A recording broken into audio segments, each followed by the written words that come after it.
तर विजयाचा जल्लोष म्हणून मिरवणुका काढू नका असं आवाहन सुनेत्रा पवार यांनी कार्यकर्त्यांना केलेलं आहे। गुलाल उधळू नका, संयम राखा असं आवाहन सुनेत्रा पवार यांनी केलंय। दादांच्या विचारांना साजेसं वर्तन करूयात असं आवाहन देखील सुनेत्रा पवार यांनी कार्यकर्त्यांना पदाधिकाऱ्यांना केलेलं आहे।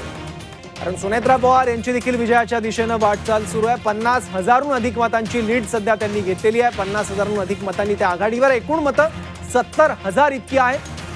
त्यामुळे जवळपास सुनेत्रा पवारांचा विजय निश्चित आहे, फक्त औपचारिकता त्याची बाकी आहे। तर विजयाचा जल्लोष म्हणून मिरवणुका काढू नका, सुनेत्रा पवार यांनी कार्यकर्त्यांना हे आवाहन केलेलं आहे। अजित पवार यांच्या पश्चात होणारी बारामतीतली ही पहिलीच निवडणूक आहे।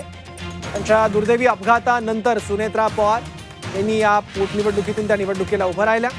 तर सुनेत्रा पवार यांनी काय ट्विट केलंय ते एकदा पाहूयात।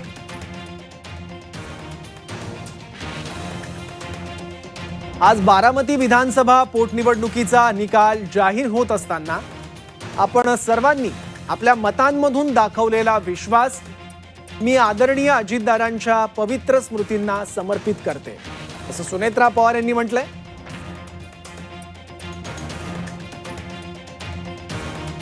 आजचा हा निकाल जाहीर होत असताना आदरणीय दादांच्या आठवणींना उजाळा मिळाल्यानं आपण सर्वजण भावूक आहोत।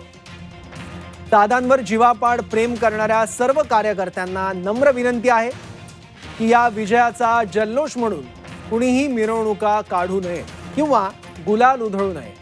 आपण संयम राखूया आणि दादांच्या विचारांना साजेसं वर्तन करूया असं आवाहन सुनेत्रा पवार यांनी कार्यकर्त्यांना केलं।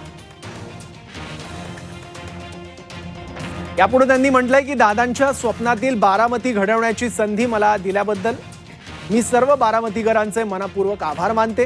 हा शेवट नाही, ही तर फक्त सुरुवात आहे निर्धाराची, संघर्षाची आणि नव्या बारामतीची असं सुनेत्रा पवार यांनी एक्स पोस्टमध्ये म्हटलेलं आहे। सुनेत्रा पवार यांना 70,000हून अधिक मतं सध्या मिळालेली आहेत। त्यांच्या विजयाची केवळ औपचारिकता बाकी आहे। निवडणूक बिनविरोध व्हावी यासाठी महायुतीच्या नेत्यांनी बरेच प्रयत्न केले होते आणि त्याला यश देखील आलं। 2 ते 3 अपक्ष उमेदवार सोडले तर कोणी प्रमुख उमेदवार या निवडणुकीत सुनेत्रा पवारांव्यतिरिक्त निवडणुकीच्या मैदानात नव्हता। त्यामुळे आता फक्त विजयाची औपचारिकता बाकी आहे सुनेत्रा पवारांच्या। फक्त लीड किती मिळतं सुनेत्रा पवार यांना या पोटनिवडणुकीत हे बघावं लागणार आहे, कारण यापूर्वी अजित पवार मोठं लीड घेऊन बारामतीत निवडून आलेले होते। 2019च्या निवडणुकीत बघितलं तर 1,65,000 इतक्या मताधिक्यानं दादा निवडून आले होते आणि त्यानंतर 2024च्या निवडणुकीत 1,08,99 मताधिक्यानं अजित पवार हे निवडून आलेले होते। त्यामुळे हे लीड ओलांडतात का सुनेत्रा पवार, याहून अधिक त्यांना मतं मिळतात का? अर्थात मिळतील असंच सध्या दिसतंय।